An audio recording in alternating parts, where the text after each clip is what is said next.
A partir de ahora, hablaremos de ruido, la gran amenaza para la salud que nadie quiere escuchar, bajo la conducción de Herman Rojas y gran equipo. Buenas tardes a toda nuestra audiencia de Colombia y buenas noches a toda la audiencia de Uruguay, de España y de México. Saludos también a nuestra audiencia en Estados Unidos y en España, y a todas las víctimas de ruido y a todos los activistas contra el ruido que han estado presentes en esta lucha a lo largo de muchos años. Hoy continuamos con nuestro espacio, con nuestra serie de entrevistas de la serie Ruido y sus efectos en la salud humana, y tengo el gusto de tener a la doctora María Fernanda Lara Díaz.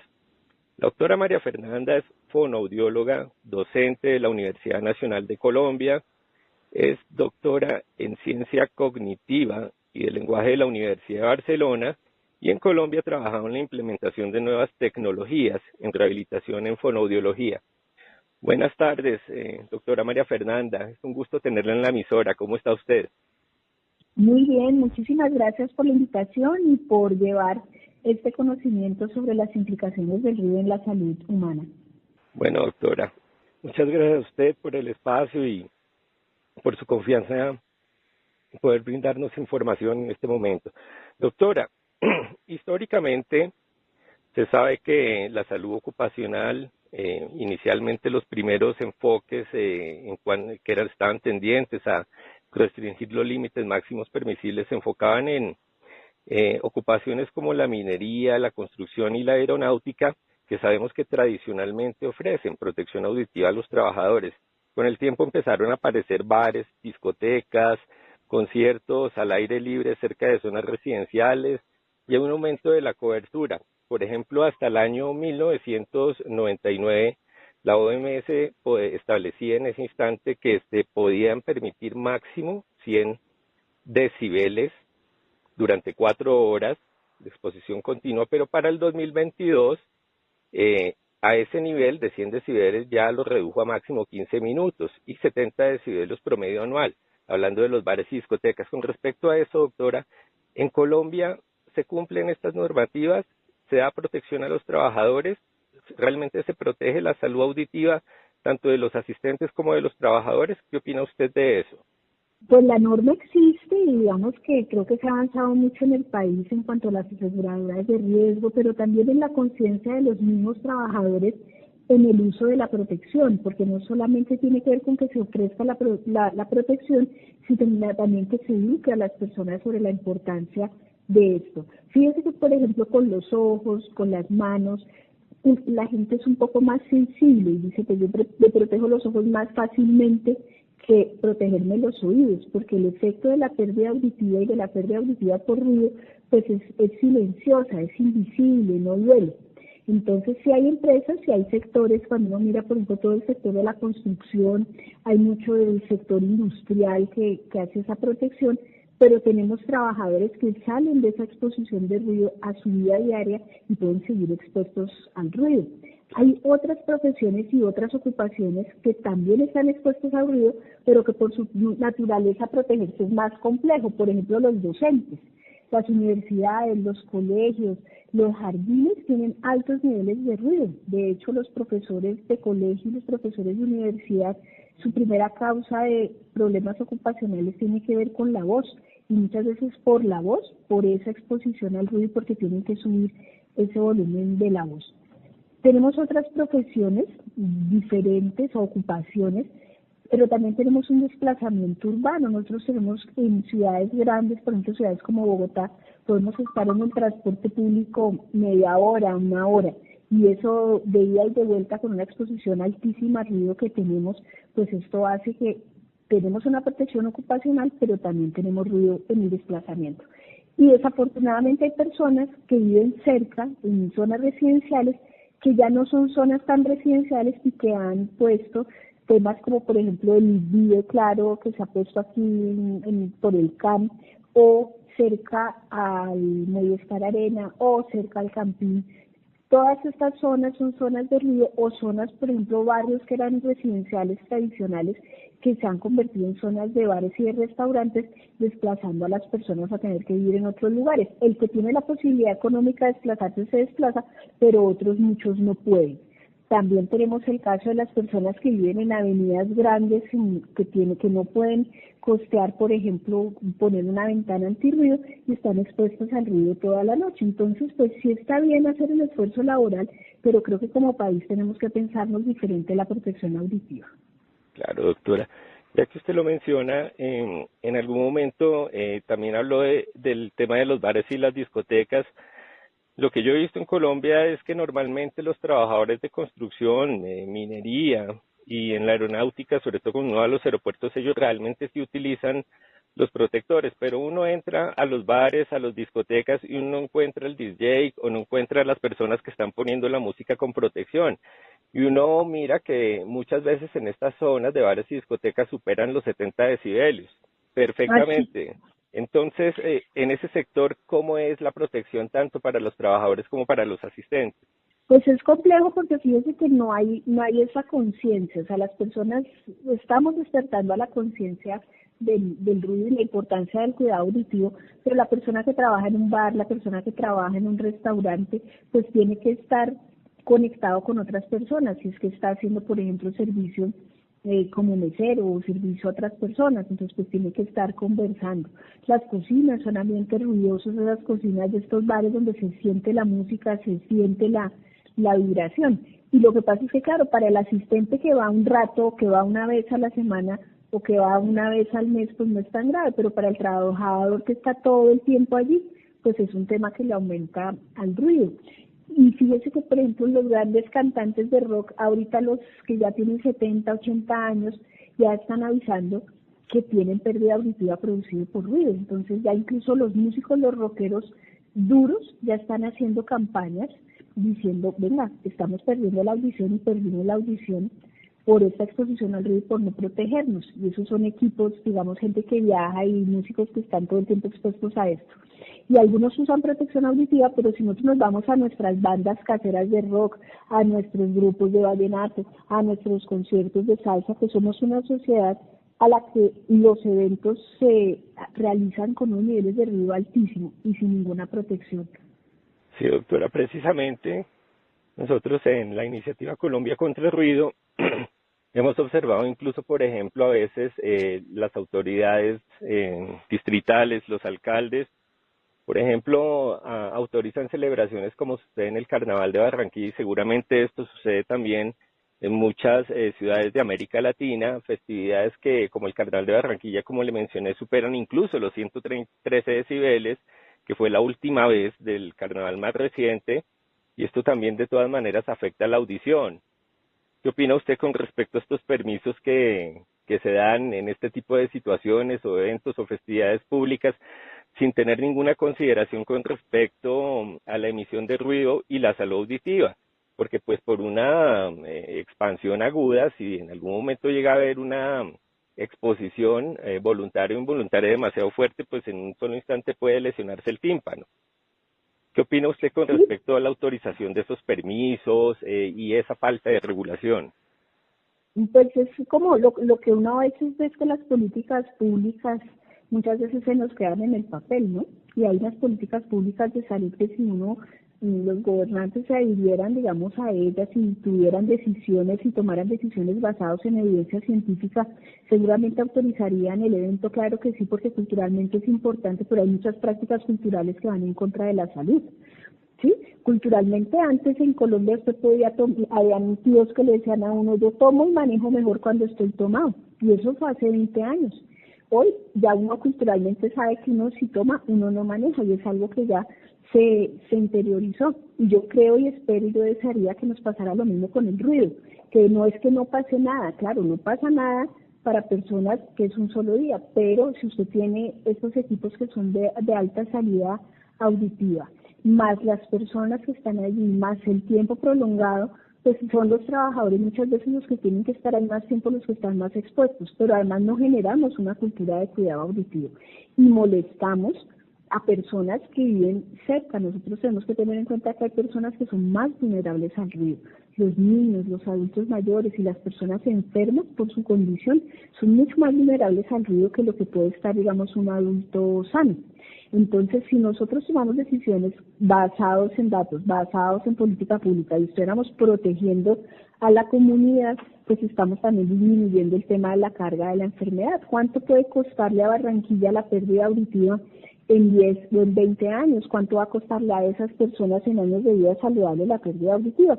O como el caso que yo le comentaba de aquí del CAN, que ponen un sitio para eventos en una zona que es residencial, con una salida de decibeles que se percibieron 70 decibeles en zonas residenciales, cuando el ruido tiene un efecto auditivo, pero también tiene un efecto extraauditivo, tiene el factor de la contaminación auditiva, la vibración que afecta a las estructuras físicas y la salud también de las personas y de los animales. Temas, eso que no lo hemos hablado tampoco, pero fíjense estos ejercicios culturales que se dan de las alboradas, del uso de pólvora, que es un impacto auditivo constante a personas que están en condición de vulnerabilidad. Y nosotros no estamos preparados tampoco para lo que le decía anteriormente. Por ejemplo, si vivo en un sitio ruidoso, pues poner una ventana es costoso y no hay nada que me financie, ninguna entidad que me financie mi derecho a vivir y a disfrutar del silencio, a no estar expuesto a ruido. Claro, doctora, y bueno, usted lo mencionó, pues lamentablemente no se toman decisiones basadas en la evidencia científica, pero a mí lo que llama la atención es que pues en todas las instancias administrativas existen secretarías del medio ambiente, secretarías de salud, que se supone que son autoridades administrativas que deben tener algún conocimiento del impacto. Y fíjese, por ejemplo, que a pesar de que en estas instancias hay médicos, hay profesionales que podrían intervenir y dar su opinión desde el punto de vista científico, por alguna razón que no conocemos muy bien, pues no se logran cumplir estas normas. Para eso es que estarían ellos. Entonces, como que aparentemente hay otras razones aparte de eso, quizá interés. Pues, sí, claro, pues es que uno sabe que hay unos intereses comerciales, uno sabe que hay unos poderes económicos que son muy fuertes, ¿sí? Hay poderes económicos, por ejemplo, que tienen que ver, uno sabe que hay sectores económicos como el del ocio, la recreación, el consumo de licor, pues que son mucho más fuertes. Ellos tienen un poder comercial, un poder publicitario, un poder de influencia, pero también un poder de cambiar la cultura, ¿sí? Y entonces en ese de cambiar la cultura, pues estamos al otro lado los académicos, los que cuidamos la salud, las organizaciones sociales, que no tenemos ni el mismo músculo financiero ni el mismo impacto. Y lo que le digo, son decisiones o de muy corto plazo o de largo plazo. Que la decisión de corto plazo, la solución fácil es, pues hacemos la fiesta, hacemos la rumba, ponemos el restaurante, sacamos la plata, generamos el ruido. Y por el otro lado estamos diciendo es cuidemos la salud, cuidemos el bienestar, cuidemos lo que le digo, la vida y la calidad de vida de las personas a futuro. Entonces, pues el tema es complejo, el tema para la sociedad civil es un tema muy, muy, muy complejo, pero yo creo que hay unos retos en que tenemos que empezar a visibilizarlo, a darle nombre, a sentir la molestia, pero sobre todo a educar a las personas sobre que ese ruido no es que no pase nada, es que eso tiene efectos en la salud. Y yo creo que si empezamos a marcar esos efectos en la salud, esos efectos preventivos, podemos trabajar muchísimo. Perfecto, doctora.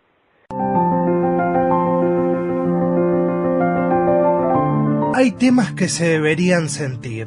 Ruido, la gran amenaza para la salud que nadie quiere escuchar.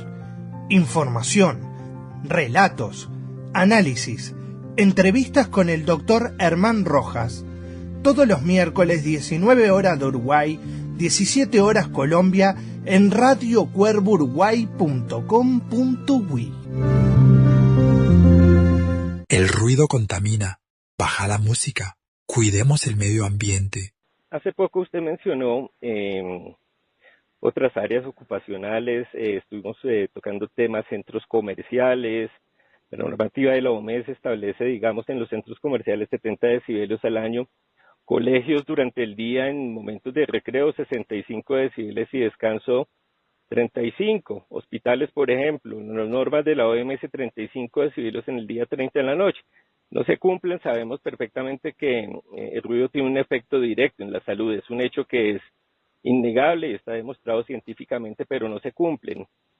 ¿Qué opina usted sobre este aspecto? Por ejemplo, ¿cómo afecta la interferencia de la comunicación en los procesos de aprendizaje en los colegios? ¿Y cómo podría afectar esto la salud de los asistentes que van a centros comerciales y la recuperación de los pacientes en los hospitales? Me gustaría de pronto tocar el temita de los estudiantes, que es un tema que es desconocido. No sé si nos puede ampliar esta información, doctora. Sí, señora, hay unos efectos, uno puede decir, digamos, los efectos del ruido en efectos auditivos y efectos extraauditivos. Entonces, en los auditivos, si yo estoy expuesto a un ruido constante, y ojo, no tiene que ser el ruido de la más alta intensidad, o sea, podemos estar hablando de un ruido sostenido en el tiempo, lo que le digo, tener un bar al lado, estar expuesto a ruido, moverme en un bus de colegio una hora, en un trancón donde todos los carros pitan, todo eso es ruido y eso se va sumando. Esa exposición a ruido, o lo que le digo, los colegios son ambientes muy ruidosos, se corre el pupitre, los niños hablan, se el partido. Eso produce una pérdida auditiva que puede ser, digamos, y que se nota en el largo plazo. Es una pérdida acumulada y la audición que se pierde no se recupera. Eso es otra cosa que es clave. No es que yo haya una cirugía para que me devuelvan la audición, no, nada me devuelve a mí la audición. Y hay unos efectos que son no auditivos y esos efectos son los más graves.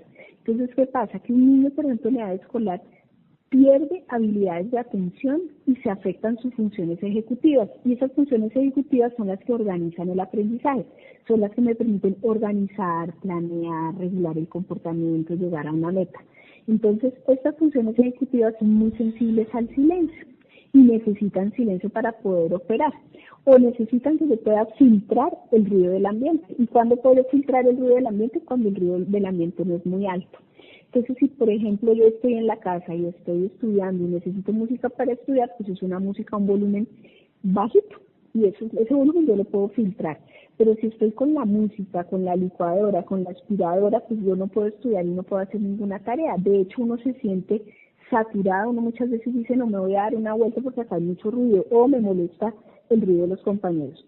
En el mundo del trabajo también esta optimización del mercado de no vamos a tener oficinas aisladas, sino podemos tener estos espacios de trabajo colaborativo, de coworking, afectaron muchísimo el funcionamiento de los trabajadores. O sea, fue muy bueno para las empresas porque se ahorraron mucho dinero en oficinas, pero nos ponen a trabajar con personas al lado y con un montón de ruidos. Si usted va a cualquiera de esas oficinas, lo que uno va a ver es personas con audífonos. Y personas con audífonos que están haciendo ¿qué? Pues filtrando precisamente el ruido de las personas que tienen al lado. No pueden estudiar. Si uno se va, por ejemplo, a la vida, volvámonos, digo, eso está en todas las esferas. El ama de casa, la persona que trabaja en ventas, la persona que se mueve en diferentes ambientes en el día a día, un centro comercial, una oficina, el transporte, pues ese ruido es lo que hace que por la tarde usted llega a su casa y usted dice, uy, yo siento que me duele la cabeza, me siento angustiado, siento alivio cuando llego.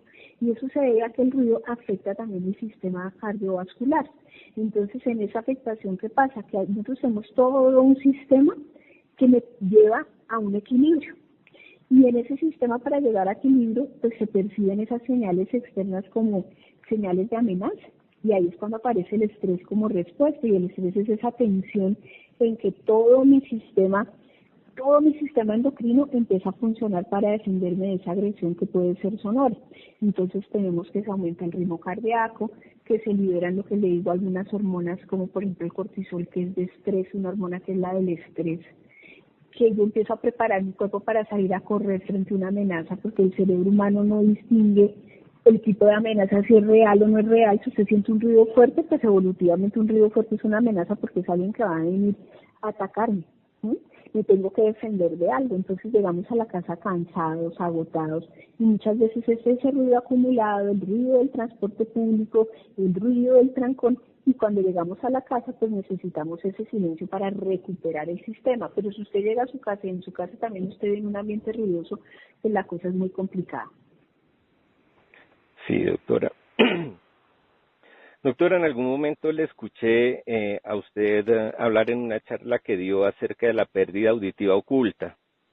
Usted había mencionado en algún momento que la pérdida auditiva pues no es dolorosa, no se siente y muchas veces ni siquiera se nota. ¿Nos podría explicar en qué consiste eso? Sí, señor. Nosotros digamos que estamos acostumbrados ya como adultos a que nos hacemos unas pruebas visuales cada año, pero pocas veces nos hacemos pruebas auditivas. La pérdida auditiva oculta es que yo converso bien, yo en un ambiente normal, converso bien en mi casa, pero si estoy en un restaurante, en un entorno ruidoso, pues ya no estoy escuchando con claridad. Y poco a poco se van perdiendo esas habilidades para poder discriminar. En esa pérdida auditiva oculta es muy gradual y se da cuando uno está expuesto a esas frecuencias altas o a frecuencias no tan altas, pero por periodos prolongados de tiempo. Entonces, ¿qué es lo que empieza a pasar? Que la sinapsis de las células, esas células auditivas, tienen que empezar a reaccionar al ruido y van perdiendo poco a poco sus habilidades para comunicarse, esas células. Entonces yo recupero la audición, pero no restablezco esa sinapsis, esa conexión neuronal. Y aparecen cosas como, por ejemplo, el tinnitus, que es ese pitico que yo siento a lo lejos, o que siento el oído tapado, o que me molestan a mí unos sonidos muchísimo y otros no. Entonces, poco a poco uno va perdiendo la habilidad, porque uno tiene el lenguaje, por ejemplo, se da en diferentes frecuencias. Hay unas frecuencias que son las del lenguaje y uno tiene unos umbrales. Entonces hay voces de personas que nos cuestan entender, hay sonidos que nos empiezan a costar, me empieza a costar lo que le digo a hablar, por ejemplo, por teléfono, si hay ruido, o empieza la persona a repetir, venga, ¿qué fue lo que me dijo? O a necesitar más tener la persona enfrente para que esa señal de lo que dice la boca me ayude a completar el mensaje.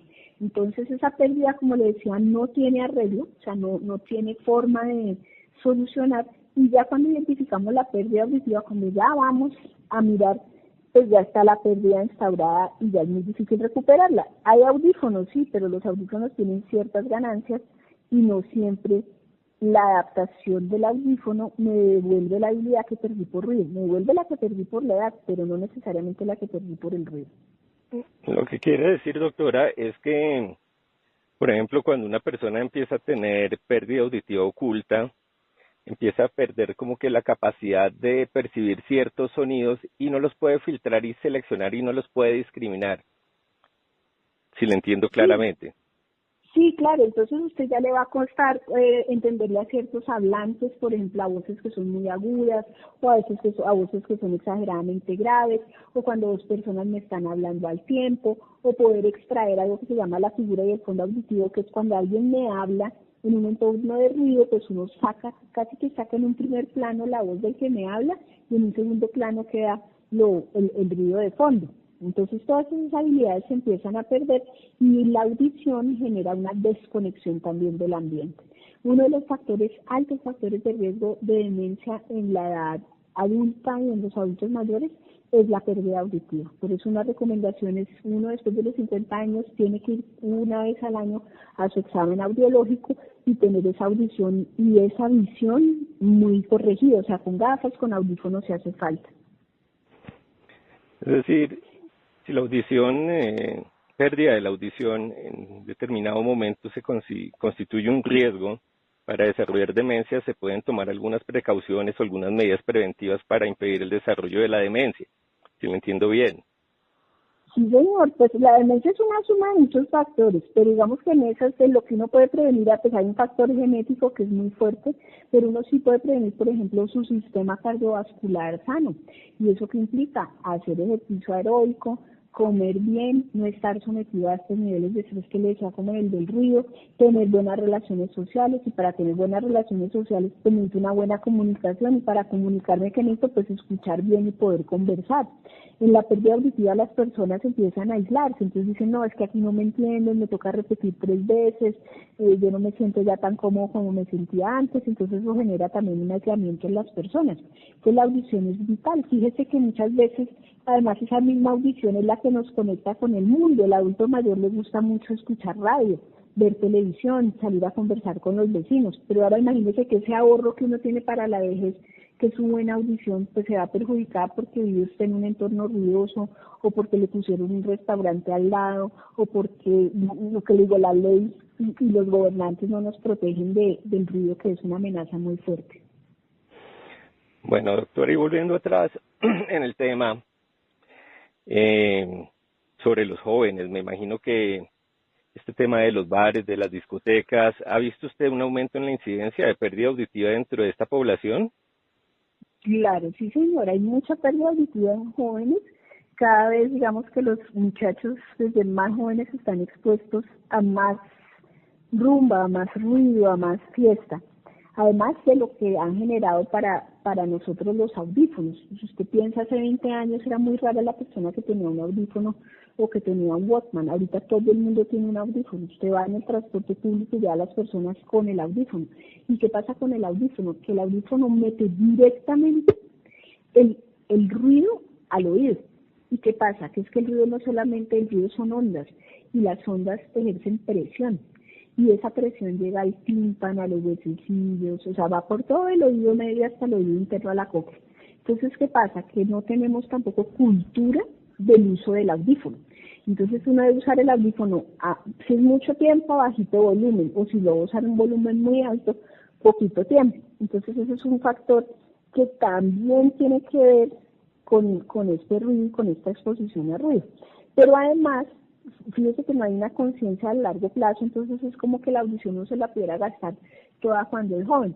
Yo hace poquito le estaba hace un ratico de los rockeros, y hay unos rockeros que han perdido la audición y son muy famosos, entonces Eric Clapton, Chris Martin, por ejemplo, el de Coldplay, ya se protege los oídos con tapones porque tiene tinnitus, porque el oído le pita. Entonces hay que generar una conciencia también en la gente joven de ese cuidado de la audición y de pensar en esa audición, porque le digo, como no duele, como usted no la pierde en el mismo día, es como si no es un problema de largo plazo y después se mirará, y tenemos ya muchos jóvenes, muchos adultos jóvenes con problema auditivo. Y quizá también, doctora, no solamente, digamos, la conciencia de los jóvenes con respecto al uso de los auditivos, de los auriculares, perdón, sino también, por ejemplo, los bares y las discotecas, porque si estas zonas recreativas realmente cumplieran con la normativa de 70 decibelos al año, nunca superar los 80-85, pues estaríamos dentro del margen dentro del cual se podría prevenir la pérdida auditiva. Sí, pero fíjese que no se cumple, usted mismo lo ha dicho. ¿Por qué no? Entonces, ¿qué pasa? Que es que tenemos unos eventos que duran 4 o 5 horas, que si usted pone un sonómetro, usted dice, están por encima del límite, ¿sí? Ellos están por encima del límite. Pero además de que están por encima del límite, tampoco educan en la conciencia a las personas. Uno debería tener un concierto o un bar o algo donde el volumen permita que las personas tengan una conversación. Si uno está así, si yo le pregunto qué discoteca permite que usted tenga una conversación, ninguna, ¿sí? Entonces es un agresor al oído, pero no hay además, yo que digo, ninguna conciencia, sean en ambientes ruidosos, afuera son ruidosos, la música genera un ruido, y lo que le digo tiene que ver también con el efecto de frecuencia. Entonces no hay una educación pública, nadie le está diciendo a los jóvenes que den la audición, nadie le está diciendo a los jóvenes, esta rumba a usted le puede salir cara, y el bar o el restaurante o el concierto que le está dando ese ruido, pues tampoco hace conciencia de ello. Entonces, digamos que estamos en un problema de estos que nosotros llamamos problemas graves de salud pública. Si usted mira un centro comercial, también, entonces en el centro comercial hay el ruido, el animador, el micrófono. Si usted se va a los conjuntos residenciales, hay conjuntos residenciales que todos los fines de semana tienen un evento en el salón comunal, entonces con el ruido, la casa o el apartamento que esté cerca del salón comunal se ve afectado. Tenemos constructores y se hacen vías en grandes, avenidas grandes, rodeadas de zonas residenciales, o se hacen zonas residenciales a los lados de las vías que son ruidosas. Entonces hay un interés comercial al que no le importa la calidad de vida de las personas. Pero pues a uno le queda la responsabilidad como sociedad civil de luchar contra eso, de generar la conciencia, pero también de generar patrones de autocuidado. Entonces sería muy chévere poder decir, venga, use el tapón, uno darle a sus hijos, a sus hermanos, a la gente que le gusta ir a rumbear, pues darle su tapón auditivo antes de que entre al bar, por ejemplo. Y eso a veces y uno dice, pero es que no disfruto. No, sí disfruta y cuida su audición. Sí. O lo que hacen las personas que viven en zonas ruidosas que usan sus tapones para dormir. Y hay un mercado fuerte, si usted mira, cada vez hay un mercado de tapones que son más cómodos, más seguros, más higiénicos, y eso, digamos que eso permitiría un poco mitigarlo, pero si cumpliéramos la ley, cumpliéramos la norma, no tendríamos este problema, pero no hay quien regule, no hay un policía en ruido. Tampoco sería necesario tener que acudir a los aparatos de cancelación de oídos o tener que poner ventanas para insonorizar el apartamento y muchas cosas. Bueno, doctora, lamentablemente el tiempo es corto y se nos acaba. Finalmente quiero agradecerle por su presencia en este momento. Es muy útil. Faltaron muchas cosas por hablar. Por ejemplo, la escala de decibeles, que no es una escala lineal, sino que es logarítmica y muchas veces genera confusión. Pero posiblemente eso quede para posteriores entrevistas, si le parece. Ese y otros temas. No, mil gracias a ustedes. Muchas gracias, doctora María Fernanda. Entonces nos estaremos viendo hasta una nueva ocasión. Ha finalizado Ruido. Hasta una próxima edición.